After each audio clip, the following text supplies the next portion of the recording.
اور انہیں خوش کرنے کے لیے وہ عناصر اس مسجد میں داخل ہوئے جس وقت مومنین وہاں پر نماز ادا کر رہے تھے، اور انہوں نے آ کر وہاں پر ہنگامہ کیا، مسجد پر قبضہ کر لیا، اپنی فقہ کا وہاں پر زبردستی نفاذ کیا۔ یہ لیٹر جاری کر دیا گیا کہ یہاں پر کوئی بھی شیعہ پیش نماز ادا جماعت کے ساتھ نہیں کروا سکتا۔ یہ ویڈیو عراقی پرفیوم ابو الفضل کے تعاون سے پیش کی جا رہی ہے، جو کہ پاکستان میں لانچ ہو چکا ہے۔ بہترین خوشبو ہے، اور اسے ابو الفضل اس لیے کہا جاتا ہے کیونکہ حرم حضرت عباس میں یہی خوشبو استعمال کی جاتی ہے۔ آرڈر کرنے کے لیے واٹس ایپ نمبر پر رابطہ کیجیے۔ شکریہ۔ بسم اللہ الرحمن الرحیم۔ ولا تقولوا لمن يقتل في سبيل الله اموات بل احیاء ولکن لا تشعرون۔ ارشاد پروردگار ہے کہ جو لوگ اللہ کی راہ میں مارے جائیں انہیں مردہ مت کہو، وہ لوگ زندہ ہیں لیکن تمہیں ان کا شعور نہیں ہے۔ آج کی یہ ویڈیو جس عنوان پر ہے، اس سے پہلے ایک چیز جس کا تذکرہ لازمی ہونا چاہیے وہ ہے ایک شہید کا تذکرہ، وہ ہے ایک سید کا تذکرہ کہ جس نے عالم اسلام میں اہل بیت کے ماننے والوں کا سر فخر سے بلند کیا،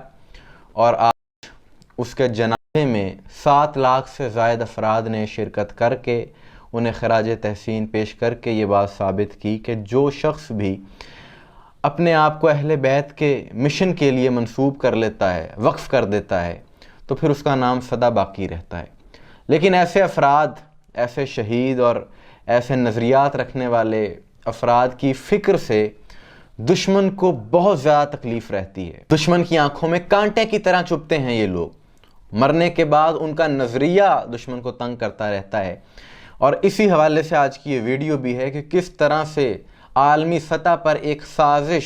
اسلام دشمن قوتوں کی طرف سے جو کی جا رہی ہے، خصوصاً مشرق وسطیٰ میں اور شام میں، اس چیز کے براہ راست اثرات دیکھنے کو مل رہے ہیں۔ اسی بارے میں ہم بات کریں گے کہ اسلام دشمن عناصر یہ بات بخوبی جانتے ہیں، انہیں اس چیز کا ادراک ہے کہ ہمارے خلاف کھڑے ہونے کا، ہمارے خلاف سر اٹھانے کا جذبہ اگر کسی گروہ میں ہے تو وہ گروہ کوئی اور نہیں بلکہ شیعان علی علیہ السلام ہیں، امام حسین علیہ السلام کے ماننے والے وہ لوگ ہیں، اس میں کوئی شک نہیں ہے۔ ظلم کے خلاف لڑنے کا، ظلم کے خلاف آواز اٹھانے کا جذبہ فقط اور فقط اہل بیت کے ماننے والوں میں ملے گا، کربلا کے ماننے والوں میں ملے گا، اسی گروہ میں ملے گا۔ اور اسی چیز کے پیش نظر وہ لوگ بار بار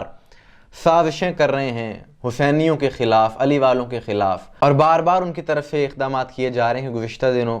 ہم نے ایک ویڈیو کی تھی کہ روضہ سیدہ زینب کے پیش نماز خطیب جمعہ شیخ آدم الخطیب، ان کو گرفتار کیا گیا گزشتہ ہفتے، کیونکہ ایک باؤنڈری وال روضے کی گرائی گئی یزیدی عناصر کی جانب سے، اس پر انہوں نے آواز اٹھائی، ان کو گرفتار کیا گیا، پھر انہیں یہ کہہ کر رہا کیا گیا کہ آپ ہمارے کسی عمل کے خلاف آواز نہیں اٹھائیں گے، لیکن علی والا ہو اور ظلم کے خلاف خاموش رہے، ایسا ہو نہیں سکتا۔ 2 روز پہلے روضہ سیدہ زینب کے قریب ایک علاقہ ہے بابیلا، 5 منٹ کی مسافت پر ہے، بالکل نزدیک ہے، اور اس علاقے میں ایک شیعہ مسجد ہے جس کا نام ہے جامع مسجد المصطفیٰ، رسول اللہ کے نام سے منسوب یہ مسجد شیعہ یا سنی نہیں ہوتی، مسجد اللہ کا گھر ہے، اس کا ایک تقدس ہے۔ لیکن گزشتہ رات الجوانی کے غنڈے اپنے آقاؤں کے کہنے پر اور انہیں خوش کرنے کے لیے وہ عناصر اس مسجد میں داخل ہوئے جس وقت مومنین وہاں پر نماز ادا کر رہے تھے، اور انہوں نے آ کر وہاں پر ہنگامہ کیا، شور و غل پیدا کیا، مسجد پر قبضہ کر لیا، اپنی فقہ کا وہاں پر زبردستی نفاذ کیا، اور وہاں کی وزارت اوقاف کی جانب سے یہ لیٹر جاری کر دیا گیا کہ یہاں پر کوئی بھی شیعہ پیش نماز ادا جماعت کے ساتھ نہیں کروا سکتا۔ بات یہ ہے کہ نہ ہم نے آج تک کسی مسلک کے خلاف بات کی ہے، نہ ہی کریں گے۔ اہل سنت کو ہم برادران سمجھتے ہیں،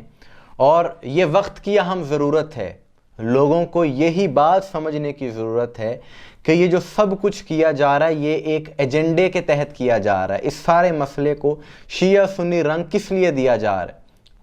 کن کی طرف سے دیا جا رہا ہے؟ یہ سب کچھ اس لیے کیا جا رہا ہے کہ کہیں یہ لوگ متحد ہو کر ظالم کے خلاف اکٹھے نہ ہو جائیں، ظالم کے خلاف یکجا نہ ہو جائیں، ان کے خلاف کوئی اقدامات نہ کر لیں۔ یہ سب کچھ اس لیے کیا جا رہا ہے۔ شام میں، دمشق میں مزاحمت کے تمام تر راستے بند کرنے کے لیے یہ سب کچھ کیا جا رہا ہے۔ اسلام دشمن عناصر کو ڈر ہے کہ کوئی نیا شہید نہ آ جائے، اسی لیے علی والوں کے خلاف یہ اقدامات ہو رہے ہیں۔ لیکن وہاں کے حسینی بھی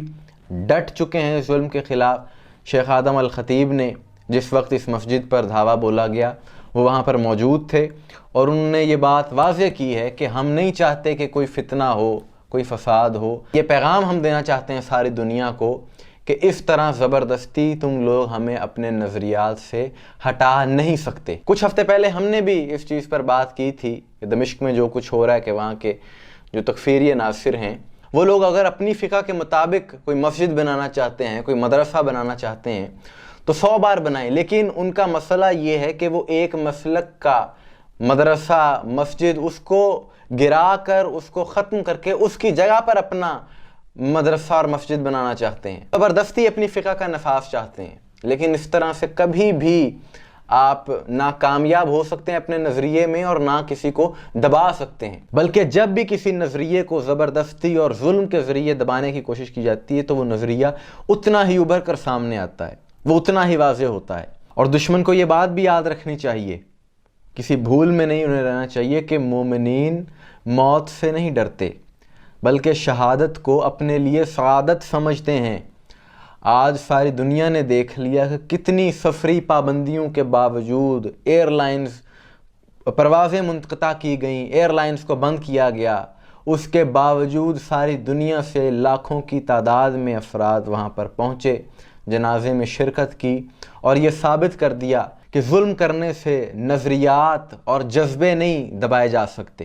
یہ بات آج ثابت ہو گئی ہے۔ اسی چیز کے نتیجے میں شام میں جو کچھ ہو رہا ہے، علی والوں کے خلاف جو سازشیں ہو رہی ہیں، اس چیز سے دشمن کی بوکھلاہٹ، دشمن کا خوف واضح ہوتا ہے کہ انہیں آج بھی علی والوں سے کتنا خوف ہے کہ وہ اس طرح کے اقدامات کرنے پر مجبور ہیں، ان کے پاس کوئی چارہ نہیں ہے۔ اور ان ظلم سے، ان سازشوں سے ایک اچھا پہلو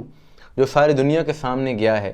وہ یہ ہے کہ اسلام دشمن عناصر کے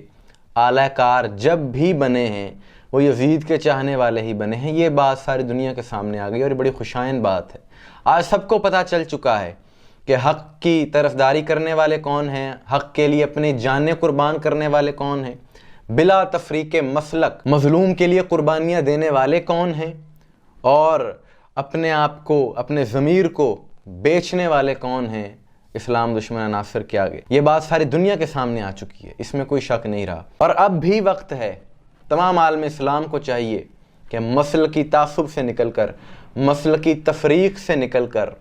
ولا تفرقو کے تحت کہ آپس میں تفرقے میں مت پڑو، اللہ کی رسی کو مضبوطی سے تھامے رکھو، اس چیز کے تحت دشمن کی سازش کو سمجھیں اور اللہ کی رسی کو مضبوطی سے تھامیں، اہل بیت کے راستے پر چلیں۔ جب اہل بیت کے راستے پر چلیں گے تو تمام مسائل بھی حل ہو جائیں گے، لیکن اس کے لیے اپنے دلوں سے بغض کو نکالنا ہوگا۔ اور آخر میں یہ عناصر جو علی والوں کے خلاف سازشیں کر رہے ہیں،